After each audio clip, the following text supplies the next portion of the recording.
Hello subscribers, तो एक बार फिर से मैं आ गया हूँ आपके लिए एक नए चैप्टर लेके, मतलब एक नए चैप्टर का क्वेश्चन आंसर विद कॉन्सेप्ट लेकर। तो जिससे कि आपको विद 15 मिनट्स आप पूरे चैप्टर को एक सिंगल 15 मिनट में रिवाइज कर सकते हो। तो चलो देखते हैं क्या क्या है इस चैप्टर में। तो चैप्टर का नाम है साइंस 1 का है ये, law of motion, standard 9th। सबसे पहला क्वेश्चन है, match the first column with the appropriate increase in the second and the third column and remark the tables. कि आपको फर्स्ट कॉलम के साथ second and third column match करना है। तो फर्स्ट कॉलम आपको दिया हुआ रहेगा, लाइक वो आपका क्वेश्चन होगा नेगेटिव एक्सेलरेशन। तो उसके आंसर में लिखा है इन्होंने कि the velocity of object decrease. जब नेगेटिव एक्सेलरेशन होगा तो इसका मतलब जो वेलोसिटी ऑब्जेक्ट की वो डिक्रीज होगी टाइम टू टाइम, ठीक है। और थर्ड कॉलम में आया, उसने आपको एक एग्जांपल देके बताया, a vehicle moving with the velocity of 10 metre per second stop after 5 second. कि 10 मीटर पर सेकंड के बाद जा रहा था लेकिन 5 सेकंड के बाद स्टॉप हो गया। तो धीरे धीरे यानी उसकी नेगेटिविटी आया ना, कम आया ना, कम होता गया। फिर उसके बाद positive acceleration, the velocity of object increase. Positive acceleration, जब आप किसी चीज़ को पॉजिटिव एक्सेलरेट कर रहे हो तो उसका ऑब्जेक्ट का स्पीड इंक्रीज हो रहा है। A car initially at rest reaches a velocity of 50 km/h in a 10 second.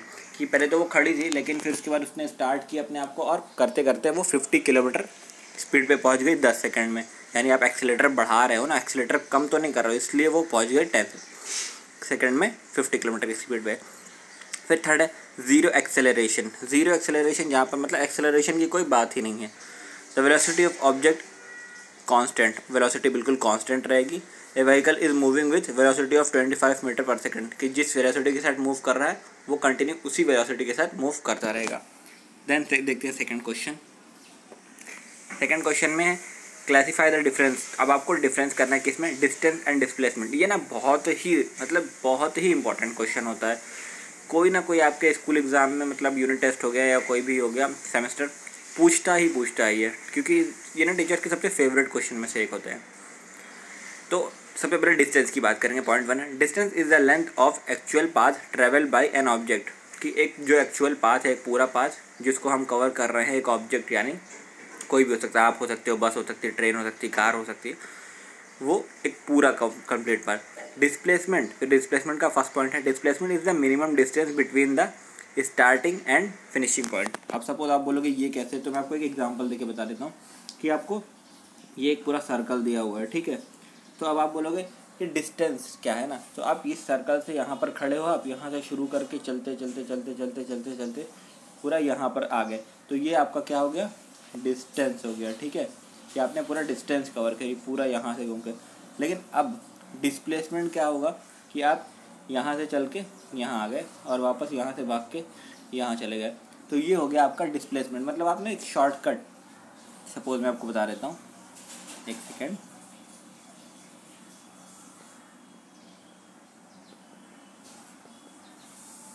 आपको यहाँ से यहाँ चल कर आना है, ठीक है। तो आपने कितना, इतना डिस्टेंस कवर किया है ना, ये आपका डिस्टेंस का आएगा, डी, डिस्टेंस वाला डी है आपका। फिर लेकिन अगर आप यहाँ से डायरेक्ट यहाँ चल कर आ जाते हो ना, तो ये आपका जो शॉर्टेस्ट डिस्टेंस है वो होता है आपका कैपिटल डी, यानी डिस्प्लेसमेंट। तो आपको समझ में आ गया होगा। It is a vector quantity जो पहले डिस्प्लेसमेंट में आते हैं, डिस्टेंस में it is a scalar quantity. जो डिस्प्लेसमेंट है वो स्केलर क्वांटिटी है और जो डिस्प्लेसमेंट है वो वेक्टर क्वांटिटी है, ठीक है। It is either equal to the greater than displacement, ठीक है। या तो ये इक्वल होगी या तो ग्रेटर होगी डिस्प्लेसमेंट से। मैंने बताया था ना, ग्रेटर ही तो इतना चल के आया था, हाँ इतना लंबा, और ये direct. It is either equal और लेस देन डिस्टेंस। मैंने ये तो लेस थी डिस्टेंस से, डायरेक्ट आप सर्कल को यहाँ से यहाँ क्रॉस कर देते, यानी बहुत डिस्टेंस कम था उसका। Distance travel is always positive. Distance जो ट्रैवल करते हो हमेशा वो पॉजिटिव होता है। और डिस्प्लेसमेंट में भी पॉजिटिव और नेगेटिव, क्योंकि अगर आप वहीं से चल के वहीं पर आ जाओगे तो आपका डिस्टेंस तो पूरा हो जाएगा ना। कि आप 1 किलोमीटर का एक सर्कल है गोल, है ना, उसको पूरा चल के जहाँ पॉइंट से शुरू किया तो वहीं चल के आ गया, तो आपने डिस्टेंस तो 1 किलोमीटर का कवर किया। लेकिन अगर डिस्प्लेसमेंट में जोड़ोगे तो वापस वही जगह पे आ गए हो ना, तो यानी 0 पे काउंट होगा कि आप तो वापस उसी जगह पे आ गए। नेक्स्ट क्वेश्चन की तरफ चलते हैं। Uniform and non uniform. आपको ये क्वेश्चन है बिल्कुल करेक्ट है, आपको बिल्कुल ध्यान रखना है कि ये क्वेश्चन बिल्कुल चेक करके 2-3 बार आपको बुक्स और डाइजेस्ट से निकाल के बनाए गए हैं स्पेशली आपके लिए। तो टेंशन बिल्कुल मत लेना कि क्वेश्चन रॉन्ग हो सकते हैं, ये वो, आप बिल्कुल किसी को भी चैलेंज कर सकते हो इन क्वेश्चन के साथ। अगर आपको इसकी क्वालिटी कम दिख रही तो ऊपर स्क्रीन पे क्लिक करो, ऊपर ना 3 डॉट दिखेंगे, डॉट में जाने के बाद क्वालिटी का वो आएगा ऑप्शन, तो क्वालिटी पे क्लिक करके क्वालिटी 420 या 360 पे कर लेना, आपको ईजी और क्लियर आंसर दिखेगा। Uniform motion, if an object cover equal distance in a equal interval of time it's said to be in uniform motion, है ना। एक ऑब्जेक्ट है वो इक्वल डिस्प्लेसमेंट कितना कवर करता है, कितना इक्वल टाइम में, तो उसको यूनिफॉर्म मोशन बोलते हैं। If an object move unequal distance in a equal interval of time it's a motion is said to be non uniform, कि अगर वो अनइक्वल मतलब कोई उसका इक्वलिटी है ही नहीं, तो सीधी बात है ना, नॉन यूनिफॉर्म हुआ, वो कहीं रुक रहा है कहीं नहीं रुक रहा है। फिर सेकंड पॉइंट आएगा, distance time graph for uniform motion is straight line, जो डिस्टेंस टाइम ग्राफ होता है वो स्ट्रेट लाइन ग्राफ होता है, और जो डिस्टेंस टाइम ग्राफ होता है यूनिफॉर्म के लिए वो नॉट स्ट्रेट लाइन नहीं होता है, नॉन स्ट्रेट लाइन होता है। Uniform motion accelerate it is zero, uniform motion जो होता है एक्सेलरेशन जो होता है बिल्कुल ज़ीरो होता है ना। बार बार एक्सेलरेशन कम ज़्यादा करोगे तो स्पीड चेंज होगी ना, तो बिल्कुल ज़ीरो होता है कि कांस्टेंट स्पीड में बस चलाना है आपको गाड़ी को। और नॉन एक्सेलरेशन में आप कभी एक्सेलरेशन बढ़ा दे रहे हो, कभी कम कर दे रहे हो, है ना। बाइक चलाई है ना, साइकिल, कभी पेंडल जोर जोर से मार रहे हो कभी बिल्कुल, और नॉन एक्सेलरेशन में बस एक बार पेंडल मार के छोड़ दिया, बस अब चल ही रही है साइकिल, वो वाला होता है यूनिफॉर्म यानी मोशन में। और जिसमें आप कभी तेज़ चल रहे हो कभी ब्रेक मार के स्लो कर दिया, वो होता है नॉन यूनिफॉर्म एक्सेलरेशन में। फिर हम आ जाएंगे अपने कैलकुलेशन वाले पार्ट्स में, कंप्लीट द फॉलोइंग टेबल। अब आपको ये टेबल पूरा कंप्लीट करना है, तो ये मैंने पूरा आपको सॉल्व करके अच्छे से दे दिया है ना, स्टेप वाइज। अब आप इसमें देख लो, तो आपको सबसे पहले क्या दिया हुआ था, यहाँ पर आपको उसके यूनिट से पहचानना है। तो आपको वेलोसिटी दिया था, इनिशियल वेलोसिटी, है ना, आपको ये एक्सेलरेशन टाइम, ये सब जो जो गिवन है वो सब मैंने लिख लिया, और उसके बाद उसको सॉल्व किया है यहाँ पर रख कर। ये आपका ये देख सकते हो फ्रॉम सेकंड वे, जो सेकंड ड्रॉ से है उसी का बचा हुआ पार्ट। यहाँ पर फिर मैंने फाइनल स्पीड निकाली है, u=10 मीटर पर सेकंड। और फिर उसके बाद जो सेकंड क्वेश्चन है आपको वहाँ पर देखना है, ये आपको पूरे क्वेश्चन आपके बुक में मिल जाएंगे, आप वहाँ से कॉपी कर सकते हो, पूरे इजीली आप कॉपी कर सकते हो, यहाँ से आपको बिल्कुल करेक्ट पॉइंट मिल जाएगा। इसमें आपका एक्सेलरेशन आया है a=8 metre per second square, ठीक है, ये पर सेकंड स्क्वायर है, यूनिट में टेंशन मत लेना। और इसमें पूरे स्टेप वाइज मैंने आपको बता दिए हैं कैसे करना है, आप बिल्कुल देख के समझ जाओगे। फ्रॉम द इक्वेशन ऑफ, है ना, ये s=ut + ½ at² के फार्मूले पे मैंने जो जो गिवन था, where s is the distance था, और u जो था आपका इनिशियल वेलोसिटी था, v final velocity, t is the time होता है, a एक्सेलरेशन होता है। फ्रॉम द फर्स्ट ड्रॉ तो s हमको फाइंड करना है, तो s=ut + ½ at² होता है। तो फिर हमने s को फाइंड करना है, तो s को लिखा है same as it is, u की जगह जो उसकी हमको वैल्यू दिया था 5 वो लिखा है हमने, है ना, जिसकी वैल्यू दिखा, t की वैल्यू जो दी थी फिर वो लिखा है हमने, है ना। फिर इसके बाद ½ at² फार्मूले में, बाकी हमने a की वैल्यू, a और t की वैल्यू जो दी थी वो लिखा है, और फिर सबको सॉल्व किया है। तो हमारे पास आया 15 + 54, दोनों को काउंट किया, s=69 centimetre from second draw, है ना। फिर सेकंड रो से a फाइंड करना है अपने को, जो फर्स्ट अलग अलग रो दिया हुआ ना, तो सेकंड रो से a फाइंड करना है, s=ut + ½ at², इसमें भी फार्मूला। तो अब तो हमको s पता चल गया कि s कितना है, तो s की जगह पे s पुट करेंगे, और इसमें हमको a निकालना है, तो a का फार्मूला रख देंगे। फार्मूला इंटरचेंज आना चाहिए आपको, देखो सेम कुछ करना नहीं है, मैंने जैसे जैसे फार्मूले में जो जो मेरे पास था उसको मैंने लिख डाला है। और फिर जैसे फार्मूला का आपको एक बार स्टेप लिखने आ जाएगा ना कि फार्मूले की जगह पे क्या किसको पुट करना है, तो आप इजीली कर लोगे। जैसे मैंने देखो सिर्फ a को छोड़ा है, बाकी सारी वैल्यू जिसकी जिसकी थी सबको लिख लिया, और फिर उसको इजीली सॉल्व कर लिया। 92 में से 28 माइनस हो गया, और उसको 64 फिर इस साइड लेके आ गया, तो ये प्लस में था, इधर जाने के बाद माइनस में हो गया, और उसके बाद आपका आंसर आ गया। यहाँ पर a मल्टीप्लाई में, इसके बाद जाकर डिवीज़न में हो जाएगा उधर पे, तो आप सॉल्व कर सकते हो एक एक स्टेप। फिर आपको ये फोर्थ, एक सेकेंड, ये आपका देखो फोर्थ रो है, हाँ, अलग का कॉलम लास्ट वाला, ये भी मैंने दिया है, आपको इसको स्टॉप कर करके अच्छे से लिख सकते हो, और आपको उसका आंसर मिल जाएगा। ओके, फिर हम आते हैं अपने क्वेश्चन नंबर 4 की तरफ। Complete the statement and explain the minimum distance between the start and finish point at the motion of object is called object, है ना, dash is the of object. तो अब आपको इसका आंसर बताना है। तो इसका जो मिनिमम आया, जो आपने पढ़ा है ना मिनिमम डिस्टेंस, तो डिस्टेंस तो हो नहीं सकता, इसलिए वहाँ पर आंसर होगा डिस्प्लेसमेंट। तो उसका रीज़न क्या है फिर वो भी मैंने लिखा है, distance is not same as displacement, in fact the displacement is the shortest distance between the two given point. तो ये आप यहाँ से कवर कर सकते हो। तो आपको ना जब सपोज आपको एग्जाम होने वाले हैं और आप पूरे चैप्टर नहीं पढ़ सकते हो, आप सिर्फ ये क्वेश्चन आंसर एक बार देख लोगे ना अच्छे से, जैसे मैं एक्सप्लेन कर रहा हूँ, है ना। जैसे कि आ गया डी एक्सेलरेशन डैट इज उसके बाद डैश एक्सेलरेशन। तो डी एक्सेलरेशन जो है वो नेगेटिव एक्सेलरेशन है ना, जो कम करता है स्पीड को। तो acceleration means increase the velocity, acceleration तो वेलोसिटी को इंक्रीज करता है। But for decrease in the velocity we have the another term, लेकिन जो डिक्रीज करता है ना, जो रोकता है आपको नेगेटिव टर्म से, उसको बोलते हैं नेगेटिव एक्सेलरेशन और डी एक्सेलरेशन बोलते हैं। फिर उसके बाद आता है when an object is uniform circular motion dash change at every point. अगर कोई ऑब्जेक्ट है सर एकदम बिल्कुल स्मॉल, है ना, सर्कुलर मोशन में घूम रहा है और हर टाइम क्या चेंज होता है, ठीक है, तो आपका वेलोसिटी उसको टाइम टू टाइम चेंज होता है। In a uniform circular motion the speed of the object is same, speed तो हमेशा सेम होगा ना उसका, बट वेलोसिटी चेंज होगा। Since it is a direction in a changing of every instant, hence it is a velocity change because velocity speed with direction. आपका किसी भी चीज़ का अगर मोशन में है तो आप ये सोच लो कि उसका स्पीड सेम है, लेकिन उसका velocity time to time change होता रहेगा। The working of rocket depend on the Newton's law of motion. Rocket का जो वर्किंग था वो किस पे डिपेंड करता है, तो न्यूटन्स के थर्ड लॉ पे डिपेंड करता है। आपको ये आंसर आएगा third law. According to the Newton's third law of motion every action has an equal and opposite reaction. In a rocket the burn fuel release gases which push the rocket upward. तो rocket में भी है ना, जब वो उसका burn होगा fuel तो स्पीड नीचे की तरफ वो पुश करेगा और उसको अपोजिट रिएक्शन मिलेगा, ऊपर की तरफ जाने के लिए हेल्प मिलेगी। Give scientific reason when an object fall freely to the ground accelerate in uniform motion. ठीक है, अगर एक ऑब्जेक्ट जो फ्रीली फॉल हो रहा है ग्राउंड पे तो एक्सेलरेशन उसका यूनिफॉर्म होगा, ठीक है। When a body fall freely to the ground, there are answer is change in velocity of the body in a equivalent of time. But time to time इसकी velocity change होगी. That the acceleration of the body is constant and it is passes uniform acceleration. तो जो उसका acceleration होगा वो constant होगा और uniform acceleration एक speed बना के रखेगा उसको। फिर आपका next question आ गया, फिर ये देख सकते हो next question। फिर उसके बाद even through the magnitude of action force and reaction from equal their direction and their opposite there the effect of not get cancelled. तो इसके बाद आप इसको देखो, पूरा मैंने आंसर लिखा है, या आप इसको यहाँ से इजीली कॉपी कर सकते हो और पूरा पॉइंट पर लिखा है ताकि आपको कोई प्रॉब्लम ना हो।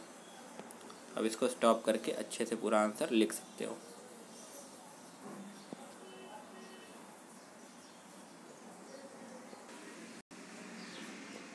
तो इसके बाद आपका ये नेक्स्ट क्वेश्चन आ गया, आप इसको यहाँ से कॉपी कर सकते हो।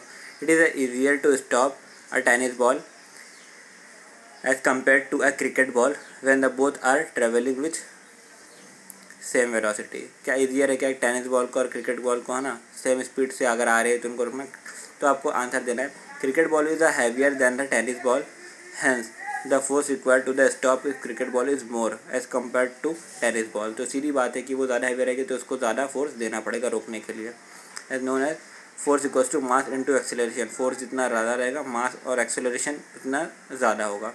तो आपको पता है उस बॉल का मास ज़्यादा है यानी उसकी स्पीड भी ज़्यादा होगी उसके हिसाब से, तो आपको ज़्यादा फोर्स लगाना पड़ेगा उसको रोकने के लिए।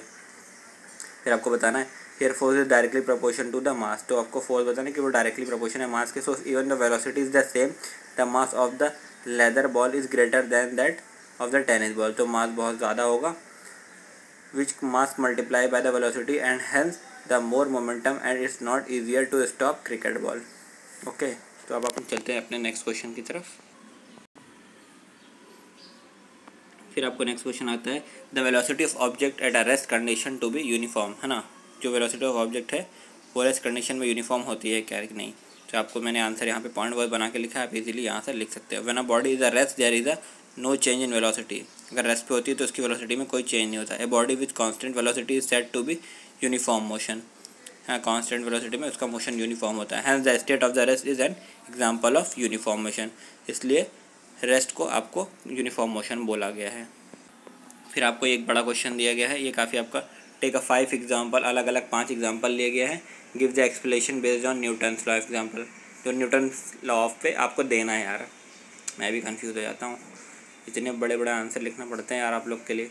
तो देख लो ये आंसर मैंने पूरी तरीके से लिखा है। मुझे नहीं लगता ये एग्ज़ाम में कभी क्वेश्चन पूछेगा, लेकिन फिर भी अब आपको बुक तो कंप्लीट करनी है, टीचर्स को दिखाना तो है, मतलब रेड मार्क्स तो लेना नहीं है, कम से कम टीचर को मालूम तो पड़े आपने मेहनत की है, लिखा तो है, बुक तो कंप्लीट करनी है, तो इसलिए आपको लिखना पड़ेगा।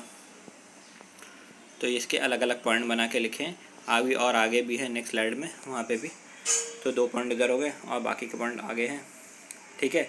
तो स्टॉप कर करके लिख लो, ये उसका 3rd पॉइंट है, इसको भी स्टॉप करके अच्छे से लिख लो। ब्लर नहीं लगना चाहिए आपको ना, ब्लर नहीं लगना चाहिए, ये देख लो। स्टॉप करो। अच्छा, अगर ब्लर फील होगा तो मैंने बताया ना, जैसे ऊपर 3 डॉट होते हैं, वहाँ पर जाके क्लिक करोगे तो क्वालिटी का ऑप्शन आएगा, वहाँ पर जाके क्वालिटी इंक्रीज़ कर सकते हो। 360 या 420 पे रखो तो क्वालिटी इंक्रीज़ हो जाएगा। तो अब नेक्स्ट क्वेश्चन की तरफ चलते हैं। फिर आपका आता है next question, solve the following example. आपको फॉलोइंग एग्जाम्पल को सॉल्व करना है ना। क्वेश्चन दिए हुए हैं तो देख लो यार, इसमें डायरेक्ट मैंने फार्मूला पुट किया है ना, total distance travel, total time taken.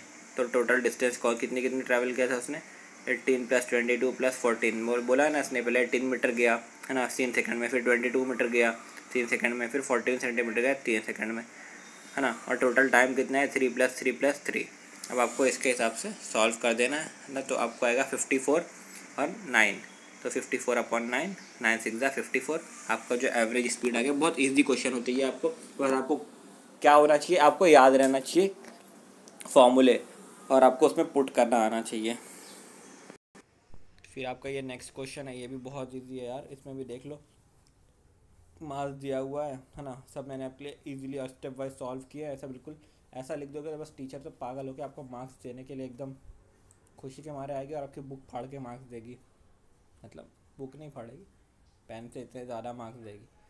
तो देख सकते हो आपको इसमें दोनों का अलग अलग दिया हुआ था। मैंने फोर्स का फॉर्मूला रखा है, तो मास दिया हुआ था मुझे 24 kg और फोर्स दिया हुआ था ना 48 न्यूटन।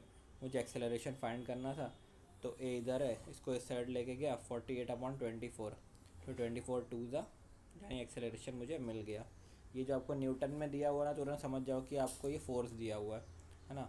और जो आपको केजी में दिया हुआ समझ जाना तुरंत मास दिया हुआ है। ये 2 अलग अलग स्टेप है, दोनों में आपको निकालना है। पहले आपको ये ऊपर वाला अलग स्टेप है, जहाँ तक ये नहीं दिया, इफ़ f = 48, वो वहाँ से समझ लो दूसरा स्टेप शुरू हो जाता है। फिर आपको एक और बड़ा क्वेश्चन मिलता है, ये भी मुझे नहीं लगता, ये सारे एक्सपेरिमेंटल क्वेश्चन होते हैं, है ना, कि बुक में पूछेगा, लेकिन फिर भी आपको चाहिए तो आप कॉपी कर लो। इसको मैं कुछ एक्सप्लेन नहीं करूँगा, जो एक्सप्लेन करने जैसे क्वेश्चन होंगे मैं उन्हीं को एक्सप्लेन करूँगा, क्योंकि मुझे फालतू में अपना वीडियो बड़ा नहीं करना है, ताकि आपको बोरिंग ना हो, ठीक है। आप स्टॉप कर करके इसको अच्छे से लिख लो, इतने दूर स्टॉप कर लो, लिख लो इसको, फिर इसको इतने आगे स्टॉप करके इसको लिख लो। अभी आगे और भी है, ये आपका फाइनल, इसको भी स्टॉप करके लिख लो। फिर आपका ये नेक्स्ट क्वेश्चन आता है, इसमें भी बहुत इजी है, आपको सारे कुछ दिए हुए, टोटल डिस्टेंस कवर, ये जैसा आपने पिछली बार किया था सेम वैसे ही है। तो अलग अलग डिस्टेंस दिए, देखो टोटल काउंट करके 225 हुआ है, और टोटल टाइम दिया 100 सेकंड, बस उसी को पुट करना है। देखा 225/100, आपका आंसर आ गया। आपको ये सॉल्व करने आता ही होगा ना, 2.25 कैसे आया अगर 100 है, तो जितना नीचे ज़ीरो है ना, ऊपर की डिजिट उतनी काउंट करके बस वहाँ पे पॉइंट लगा देने का। अगर और कोई नंबर नहीं, जैसे 1000 होता तो 3 ज़ीरो है ना, तो अब 1 2 3 डिजिट काउंट करके ये लास्ट वाले 2 के ऊपर पॉइंट लगा देते हैं। तो ये सब इजी स्टेप है यार, आते होंगे आपको।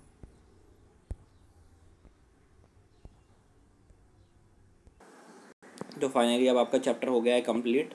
तो अब आप कौन सा चैप्टर चाहते हो कि मैं नेक्स्ट कौन सा वीडियो अपलोड करूँ, फटाफट बताओ। मैं 6 to 12 सारे क्वेश्चन आंसर और सारे मतलब ये क्वेश्चन आंसर के तो वीडियो अलग बनाता हूँ, प्लस मैं पूरे चैप्टर कंप्लीट एक्सप्लेनेशन के अलग वीडियो बनाता हूँ, PDF वीडियो, है ना। तो आपको बताओ, तो मैं फटाफट जाके आप प्लेलिस्ट चेक करो यार, चैनल को सब्सक्राइब करो, लाइक करो, अपने फ्रेंड लोग को शेयर करो। बहुत मज़ा आने वाला है ना, बिल्कुल आप लोग बुक फाड़ने वाले हो। अभी देख ही रहे हो ना, स्कूल वगैरह बंद है यार, कहीं जाने वाने मिल नहीं रहा है, घर पे बस के मस्त वीडियो देख रहे होगे तुम लोग। तो भैया कैरी भैया की वीडियो देख लो और मचाते रहो सब लोग।